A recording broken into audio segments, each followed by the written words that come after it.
Awesome. Thank you very much, Victor. My name is Clement Esene, and I'm the co-founder of an organization called BIPOC Foundation out in Lethbridge, Alberta, headquartered out here, doing some good work within the Black entrepreneurship ecosystem, serving our community and making sure that we are focusing on economic empowerment, financial inclusion, and representation within our community. We want to begin this session right away here by acknowledging the original stewards of the various lands we are on. We also acknowledge our ancestors. We acknowledge all those who toiled without compassion or compensation.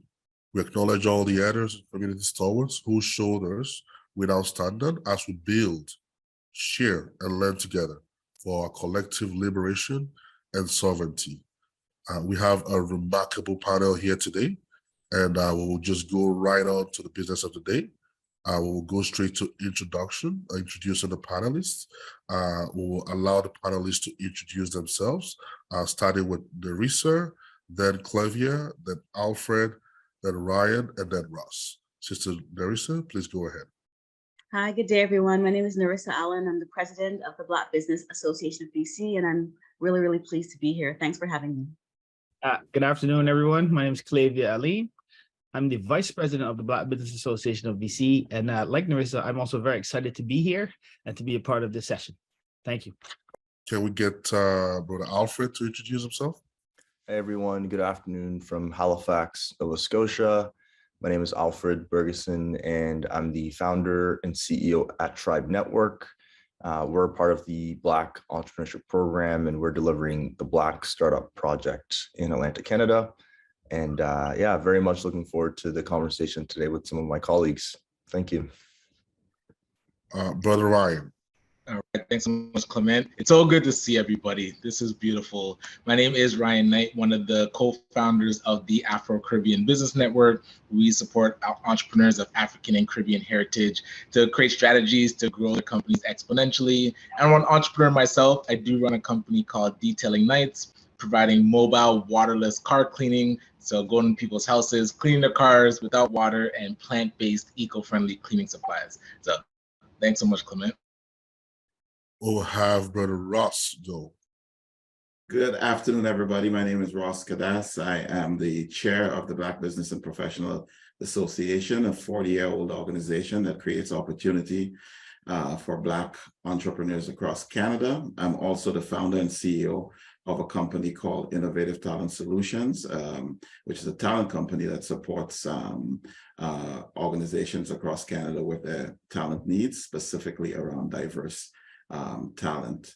It's a pleasure to be here, and I want to put in a plug for Ryan. Detailing Nights, they do a fantastic job. So please support them if you need your car cleaned.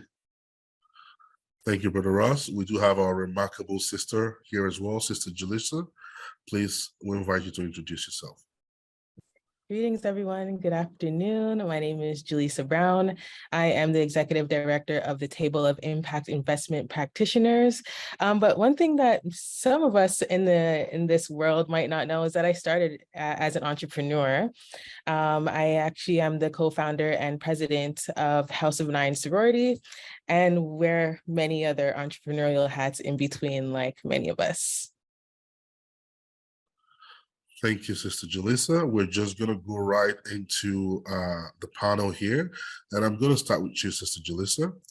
The first question here says, who are some of the most inspiring Black entrepreneurs in Canada you see innovating and amplifying our innate genius as a people?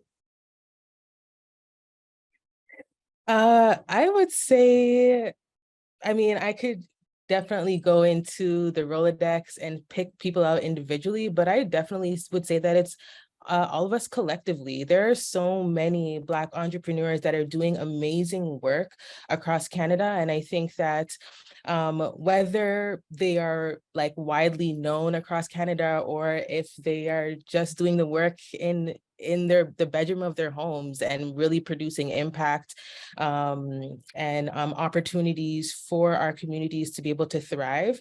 Those are the people that really inspire me, because regardless of how they might be viewed by the rest of the world and society, they're still grinding and making it happen for themselves and for their families. So I would say each of us in here. Brother Ross, you want to contribute to that? I gotta say, I have to agree with you, Jaleesa.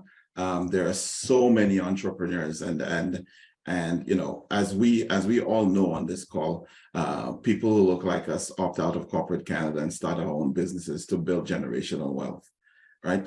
And you look at, from the people that we all know, the West Halls of the world that have their stories, right down to people that are like Tosin out in New Brunswick, and a number of different folks just trying to grind as well.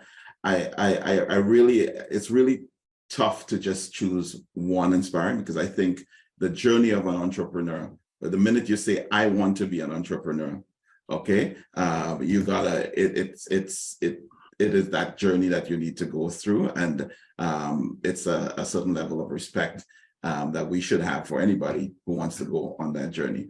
I also want to say that when I think of anybody that I've spoken to, whether they're unknown, okay, as an entrepreneur, or whether they have done very well, they always say this: entrepreneurship is a very lonely road. So I applaud anybody who goes on that journey, and it's a good one. Sister Nerissa, what are your thoughts? I couldn't say it any better. We're all, as entrepreneurs, everyone is a shining light. And I think what we should be doing right now is just trying to spotlight as many as we can. There's so many, as Jaleesa mentioned, that are unknown, but they're still shining. They're still fantastic. They're still amazing entrepreneurs. And I think our journey as supporting organizations is to make sure everyone sees all of these shining lights that they may not necessarily know about. So, we're living in an age of, video and imagery, and people want to see the people behind the businesses. So I think that's where our focus needs to be right now, not just, highlighting one or two, but making sure we shine that spotlight on all of them and give them the acknowledgement and the appreciation that's due. Thank you very much, Sister Jaleesa. Can we hear from you, Brother Alfred? Awesome. Yeah, I agree with everything that's been said so far. If there was one entrepreneur I would highlight right now, I'll stick to the East Coast. I'm based in Halifax, and there's an entrepreneur out of Halifax who's been doing some incredible work. Her name is Shantia Upshaw. She goes by the name of Tia. So she's a serial entrepreneur herself. And Tia is someone that, in the past has gone through many challenges and has overcome them. And, through starting her own business, she's been able to find, some sort of freedom. And now she's created an organization called Black Women in Excellence, which is now trying to support other Black women in starting their own business. So I think there's a common thread in a lot of us here where we're entrepreneurs, and at the same time we realize that we need to open the door and allow more people to get access to the resources that we have, the knowledge that we have or have access to. So Tia is someone that on the East Coast I've been very impressed with. She's been a great collaborator with our organization, and if folks in Toronto don't know about her, or folks in other parts of Canada don't know about her, I think you should. So I'm sharing Tia Upshaw. Well, thank you, Brother Alfred, for sharing one of the best kept secrets. We'll hear from Brother Clavia. What are your thoughts? Thanks, Clemens. This is a tough one, and I mean, what everyone said is entirely true. I mean, the only thing I could say, if I had to pick, there's two I'm going to pick, actually. There's two. I'm going to say the partners in this room the people in this room that serve the community, the ones that selfishly decided that we have to help our brothers and our sisters to collectively elevate like the community, right? I think the people in here and those who support them in their network, they are like the heroes. You know what I mean? Because the effort that we're going to be putting out is something that could last. It could probably outlast all of us, the work that we're trying to do, you know, and it likens me to that saying, you can plant a seed for a tree, even though you'll never be able to sit in its shade. And I feel like this is the kind of work that we're doing here right now. We're trying to build that foundation. And I mean, it's vital work. And I think not to take anything away from the entrepreneurs, because we all know what it takes to be an entrepreneur.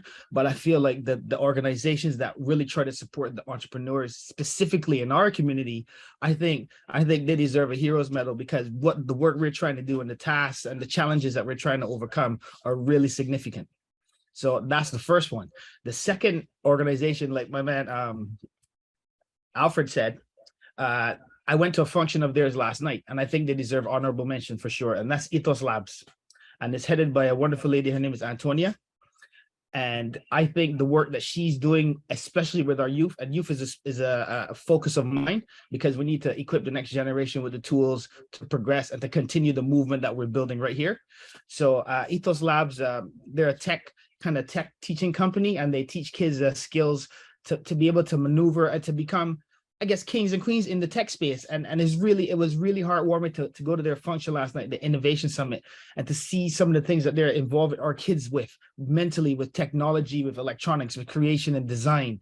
And I think like things like this and projects like this are definitely something that as a community group, whether it's a support organization, an entrepreneur, but just as a Black community, we need to instill these skills in our youth. And so those, you know, apart from us, tech companies, people in that space that are trying to inspire our youth to take advantage of technology and to use it to benefit our people, I consider those like the stars right now.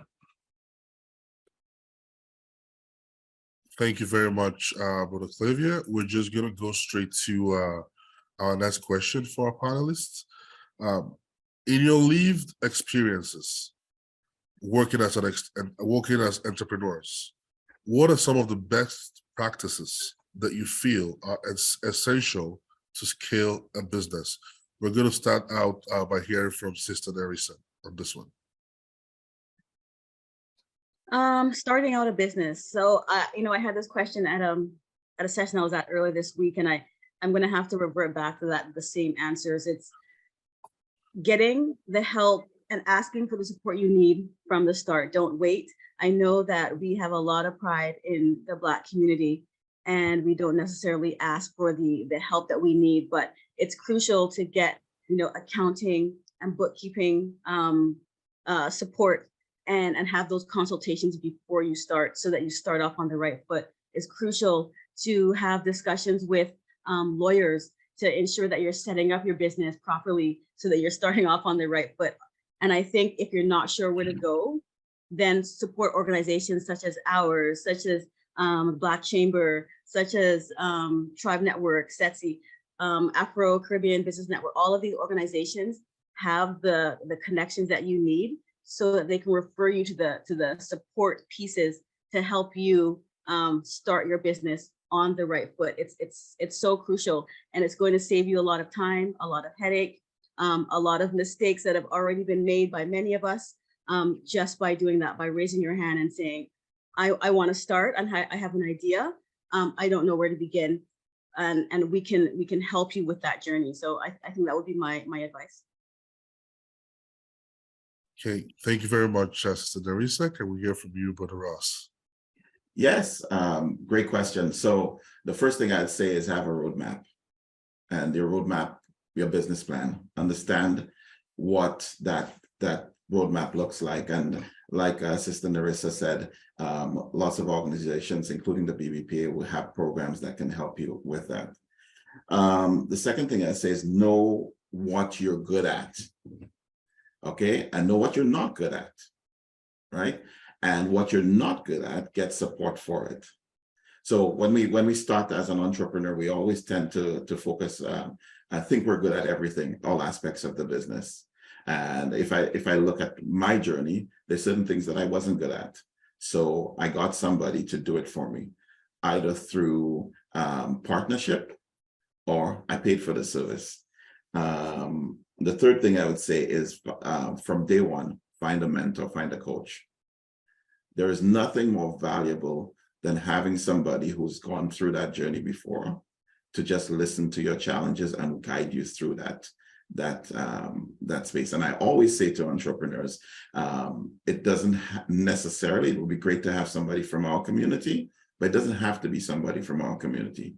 Find a mentor or a coach who can guide you through that journey. And from a scale-up standpoint, which we have a lot of challenge in our community, be ready and show up. Okay. There's a meeting, there's a networking session, there's an opportunity. Show up and be ready to present. So this is my advice. Remarkable, remarkable. Thank you, Brother Ross. Can we hear from you, Brother Alfred? Yeah, I agree with everything that has been said so far. And for me, I think early on, networking and just valuing networking and relationships has been huge. And I think from a relationship standpoint, just having curiosity about what the other people in the space are doing, and whoever you're networking with or wherever you are, like just being curious about what other people are doing.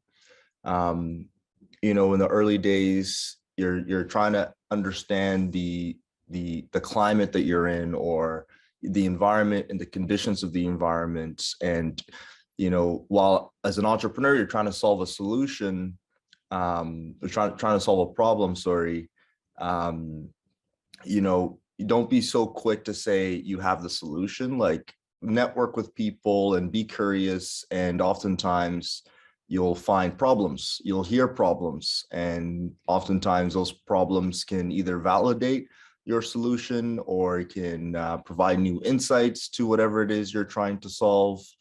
So I would say really value networking, the relationships and the people that you meet, and practice curiosity. Don't always go into it, seeking an ask or seeking to speak first and share your idea, your solution. Like, take time to just be curious about what people are doing, why they're doing it, how they do it. It'll inform a lot of what you do moving forward if you have a better understanding of the environment or the climate that you're moving through. And Alfred, I think that's so key, because a lot of times as entrepreneurs, we tend to forget that we're the leaders. We are not management, and we seek out problems. We have to seek out these problems and solve them. That's what leaders do.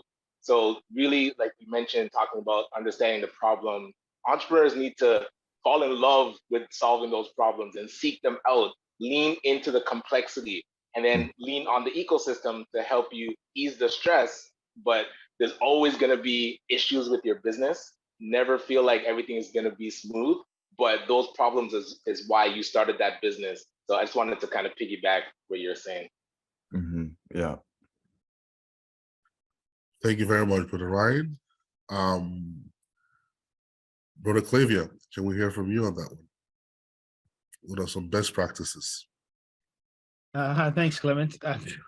We've all got really good advice from the panelists so far. I think there's not really much I can add to that, except to say I feel like as an entrepreneur, before you engage in that whole journey, I think like it might have been mentioned before, but I think a passion and a love for what you do is critical. I think then when you have that passion and love, it then doesn't become as much of a challenge, and it doesn't feel as much like work. Then you couple that with good advice, like my brother was saying, Ross, then you get good mentorship. Narissa mentioned legal, there's accounting. So getting all your pieces together to help you to manage what you're trying to do. I feel like that organizational piece is critical. And there's another, I guess, highly overlooked fact. To be an entrepreneur, you've got to be gritty and determined. You've got to be like my word. No, I like this word, relentless. You've got to be relentless. As a Black entrepreneur, you've got to be damn near indestructible. Like, you have to be able to put up with so many additional challenges and additional hurdles.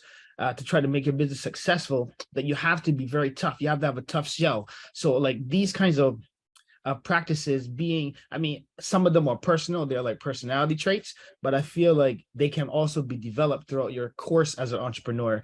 But just having that focus and that mindset to learn, to apply what you learn to your situation, like you say, take advice. I think, you know, it's all been covered before by the other panelists, but those key points, I think, along with that determination are what really make a successful entrepreneur. Thank you very much, Brother Clavier. Sister Julissa, please share some thoughts on best practices to help scale businesses. Sure. So I really love what everyone has said, and that's exactly how I started my journey as an entrepreneur. The very first thing I did was get a mentor, because that mentor then became like this example for me to sort of like replicate and see like what are the best ways to go about things, and also of course have a sounding board to bounce some of my ideas off of. The second thing I did was networking, as Alfred said. When I started, so my very first business out of the 9-to-5, well, within the 9-to-5, because it started as the side hustle, was I started my first business as a confidence coach. And I decided that I was going to be the #1 confidence coach in the GTA. And the way that I was going to do that was I was going to network every weekend. I literally networked every single weekend. If I were to count the amount of cards that I received that year, it was like over 250 business cards. The important thing about networking, though, is not just, you know, going to the networking events, getting these business cards, but how can I further those relationships, just as Alfred said. So I won't go any further with that. Next would be something that's very important. And I think that's, you know, discovering or ensuring that you have boundaries within business, boundaries for yourself, understanding, you know, what self-care, you know, is required for you to continue, because if you're not healthy as a person, your business also is not healthy.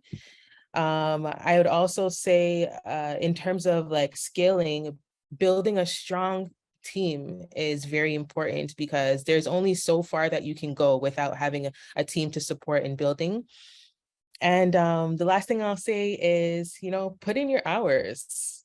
Just like the way that, you know, some folks might work and put in their hours for their 9-to-5, you need to put those hours in while building your business as an entrepreneur. And, you know, that could be a number of things, but I think that, you know, in addition to coming to sessions like this, or, you know, going to workshops and things that are led by SETC or the BBPA or ACBN, as entrepreneurs, we all need to put in our hours and do our own research, right? We can't just rely on, hey, BBPA said that I should do XYZ. It can't stop there. Like, you need to continue to do your own research in order to be able to implement, you know, things well for yourself within your own business.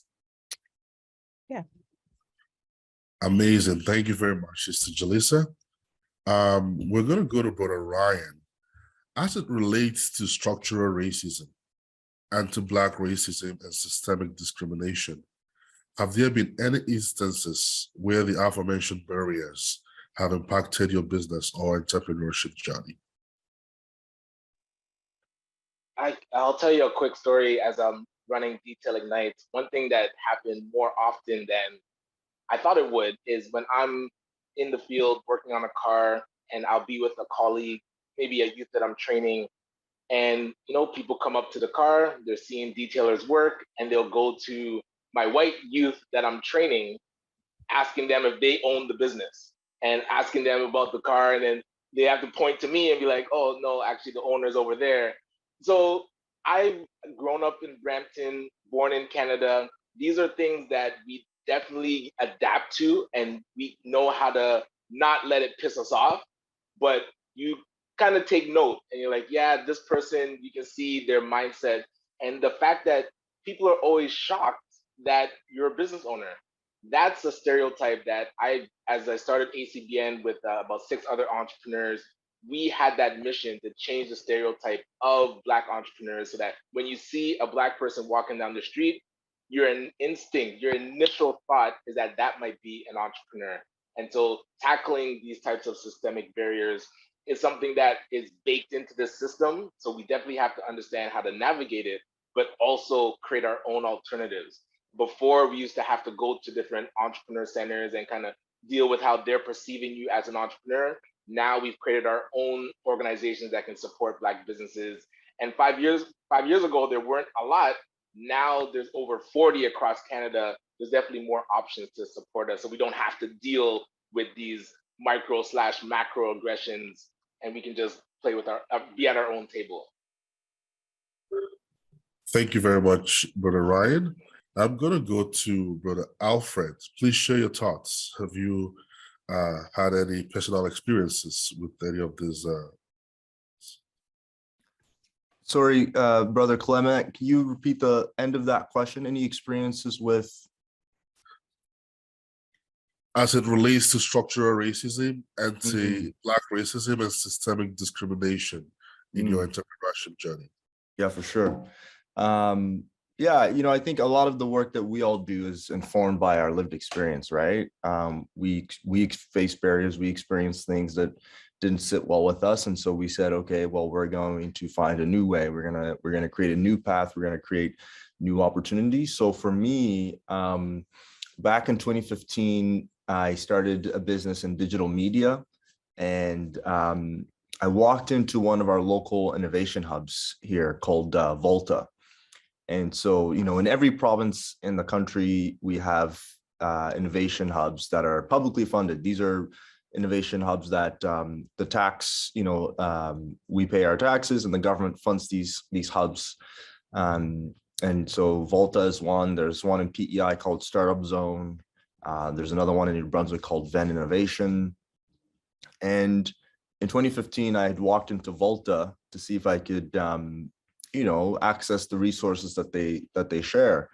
And, I walked in there and I didn't see anyone in there that was a person of color. I joined programs, or I joined workshops, and there was no facilitators who were people of color, no coaches who were people of color. And while, I stuck around for a few months, but I decided to leave that space because, number one, I didn't feel like I belonged in this space. I didn't feel comfortable, really. And two, the people that I was engaging with to get support on my business were not all that helpful. And,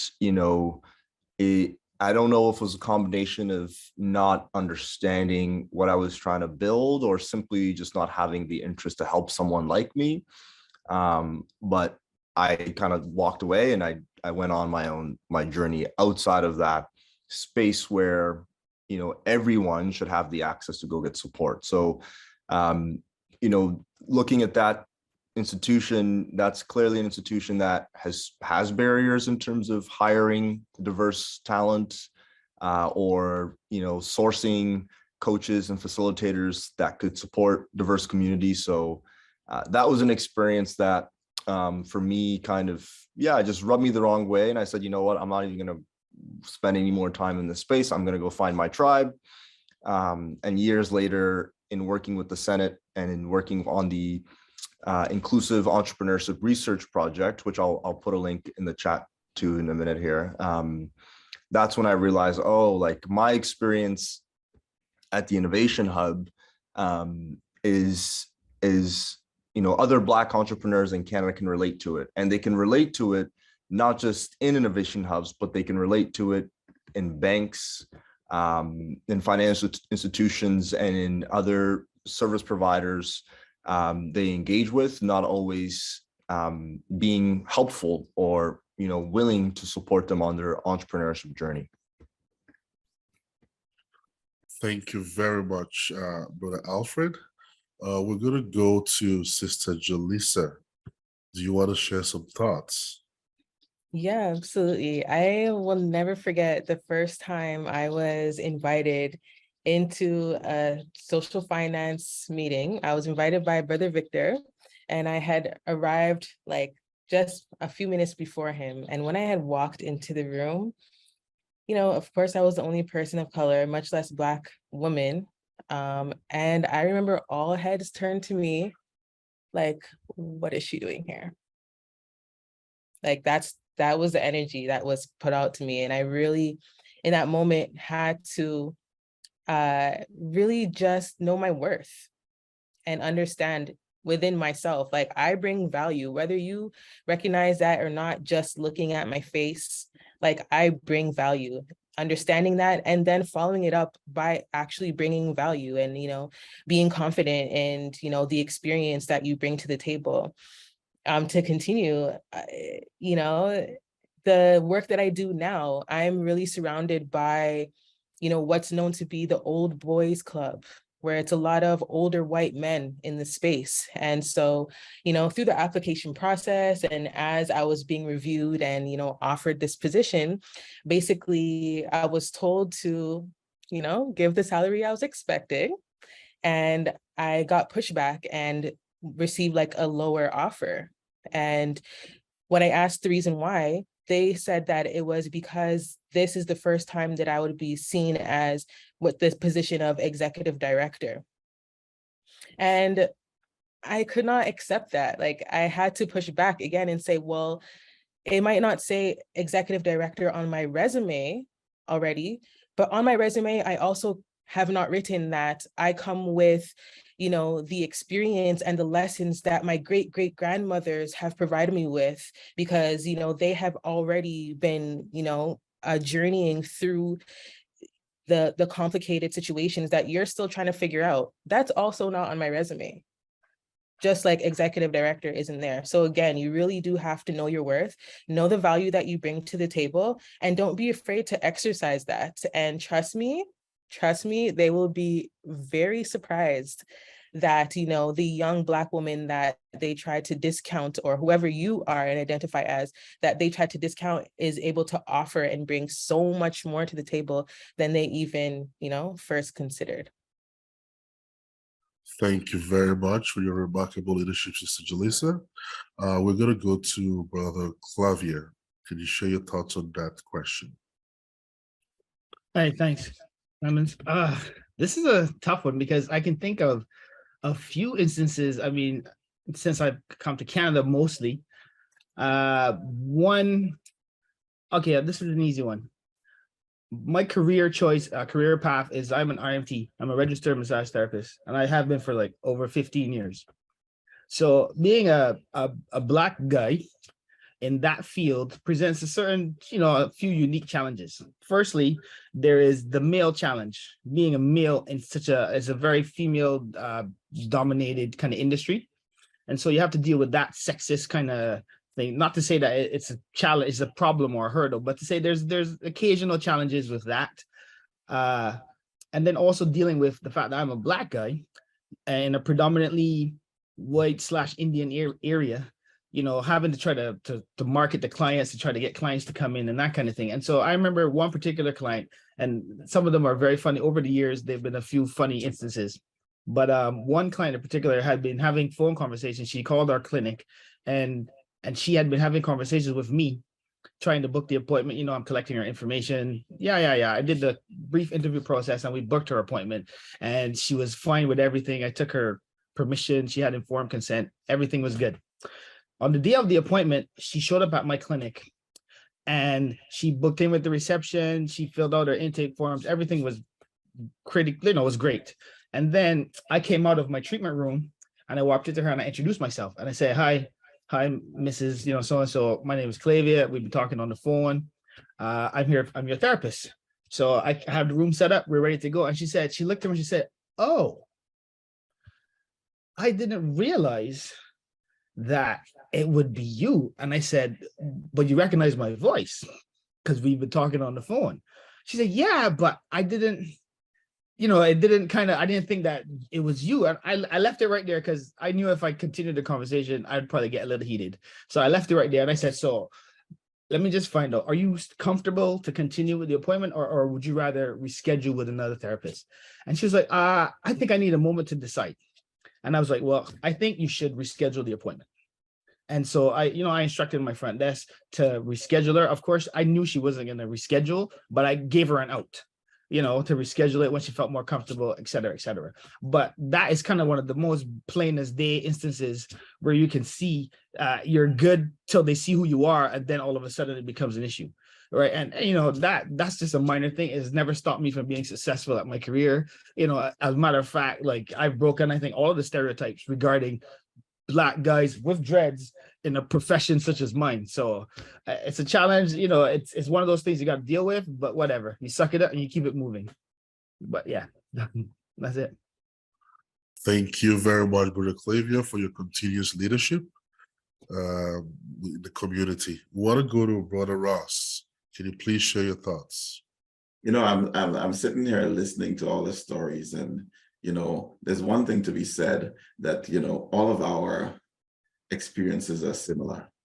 I work in an industry. I've been in the recruitment industry for over 25 years now, and there are very few boardrooms that I walk into where there's another Black person. There are very few sales presentations that I make to somebody that looks like me.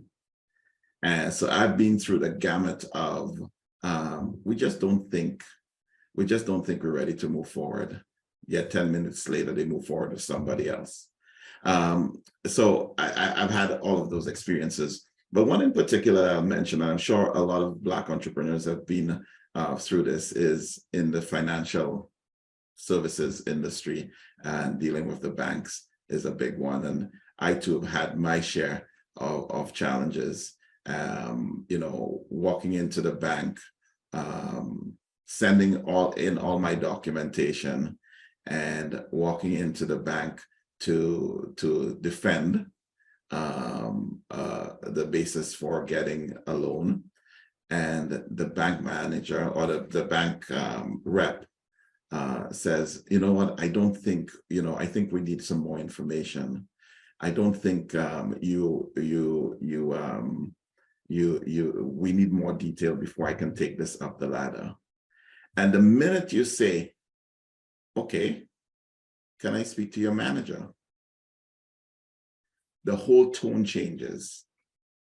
And he says, oh, let me look at this. Yes, you do. Looks like you do have what it takes. All right. It looks like, yeah. Okay, so I'll send it. Or you say, can I speak to your manager? Or you say, I'll take my chances. Send it to underwriting. Okay, I'll take my chances there. And I think, for us as Black people, that first step in the banking system, where that person is making that determination, is always a challenge. When it goes to underwriting, they don't know if you're Black, white, Indian, Chinese.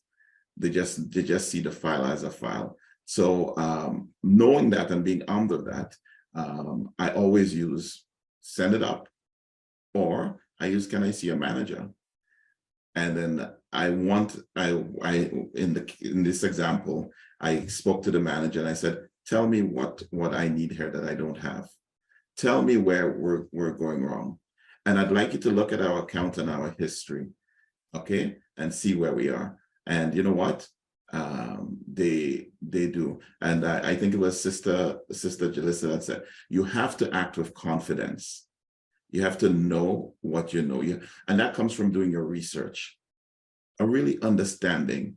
That's from doing the training that some of our organizations offer, like the BBPA Basel project training program, and really understanding how the financial services work, or how the area, whether it be for a job, how that organization works, and doing your research so that you're prepared, because we will face this every day until we don't face it again.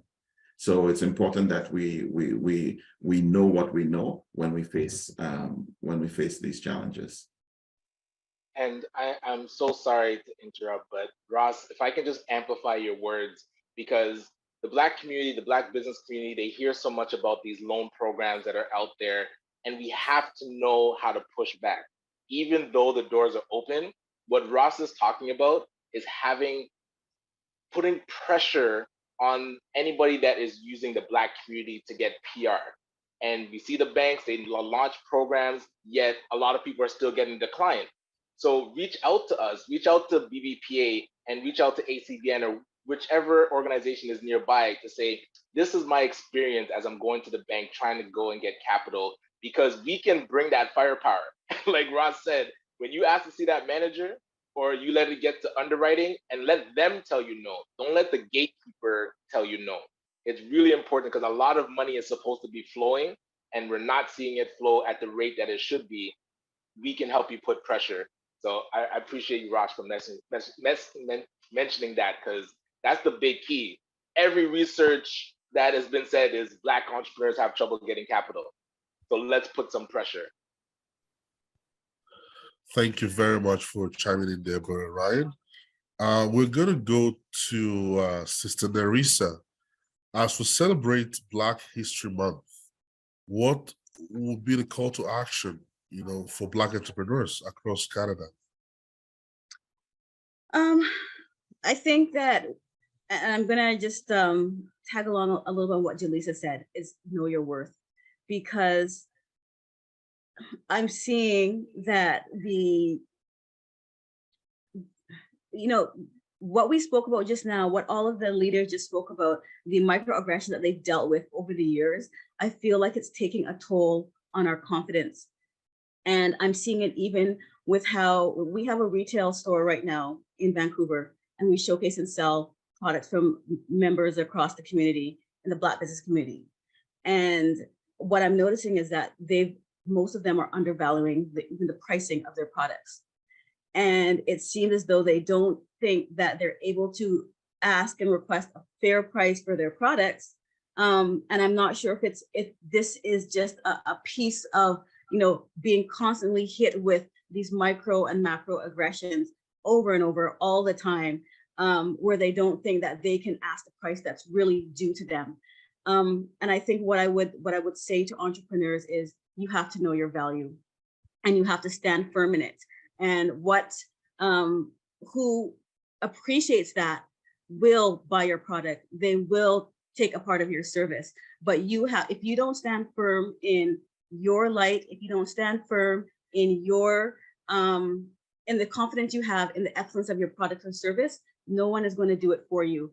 And I think that if you want to have a sustainable business, you have to take that into account. We can't have, products and services that are undervalued. You have to know the value of your product. You have to know the value of your service, and you have to stand firm in that. And that needs to be reflected in your pricing. It needs to be reflected in your messaging, in your storytelling, in the messaging of your product to the public. It has to be reflected in your essence as an entrepreneur in order to progress. So I think that is one of the main things that I think that entrepreneurs should take from Black History Month is, looking back at all the work that's been done by our ancestors, by those that have come before us to put us in this place today, that we should be taking that as an opportunity to be proud of where we come from and know your worth, and therefore make sure it's reflected in your business and your pricing and your model, your service model, and everything you do as an entrepreneur. Thank you very much for your remarkable leadership, Sister Nerissa. We're going to go with Brother Alfred. Call to action for Black entrepreneurs across Canada. Call to action. One thing that we are learning from our programming here on the East Coast is like creating spaces where the peer mentorship can also take place, right? So when entrepreneurs can mentor each other, yes, access to financing is incredibly important, but I can tell you from running our programs for the last, year or about 8 months, is that mentorship and creating the space where experienced entrepreneurs can have sort of, one-on-one time or one-on-three time with emerging entrepreneurs has been extremely beneficial. And so as I guess this is a message for perhaps the ecosystem and entrepreneurs. It's like, as we're building our programs, let's ensure that we're creating space for peer-to-peer mentorship to occur, where more experienced entrepreneurs can train and give input and advice and just support emerging entrepreneurs. And if you are an entrepreneur, definitely seek the advice of your peers as you build. It's hard, it's a lonely road, as Ross said from the start. And if you can find your tribe and your people, and those people support you, you need to lean into that, and you need to get as much as you can out of that. And you also need to give. You can't just expect, but you need to give to those people as well. Thank you very much, Brother Alfred. We're going to go to Brother Ryan. What are your thoughts? I was waiting for Alfred to plug Tribe Network. So yes, let's find our tribe. And Alfred, I did want to follow up with you about the Black entrepreneurship ecosystem, having our tribe on the Tribe Network, because the call to action is really to do more of this, talking with each other, sharing notes, understanding what each partner is doing so that we can serve our entrepreneurs better. And the call to action for our entrepreneurs, our Black entrepreneurs in our community, is when you see, and if you know me, I post about a lot of events, things that are happening. I try to keep people informed. But if there are things that are not happening, that you need for your business, reach out to ACBN, BBABC, BBPA, whichever acronym you love, but reach out to us, because we need to know what you need for your business. And a lot of times internally, we won't know your experience. So don't feel like what we're putting out is the be all end all. It's customizable. And that was one thing when we did the Black labor market assessment for Black entrepreneurs, is finding out through data and research that some of the programs that we were doing needed to be adjusted. So nothing is set in stone. My call to action is put pressure on us as organizations, and we have the mandate to support your business. Make sure that we're actually supporting your business, and feel free to ask. And hey, I've gotten those WhatsApp messages saying like, hey, when are you gonna cover creating line sheets? And I had no idea what a line sheet was. And it was actually my wife that was asking me. So this is where having entrepreneurs around us, we can like push each other to do better. So definitely put pressure. Thank you very much, Brother Ryan. We're going to go to Brother Ross. What are your thoughts? Yes, I'll put it this way: be all in. Take advantage of the programs and the services that are available through the ecosystem, whether it be for the BBPA Bates program or programs from ACBM and other organizations. Know your industry, know the service or the product that you offer well enough that you give the business community and your customers no choice but to support you. Be the best at what you do. Amazing, succinct. We're going to go to Sister Jaleesa.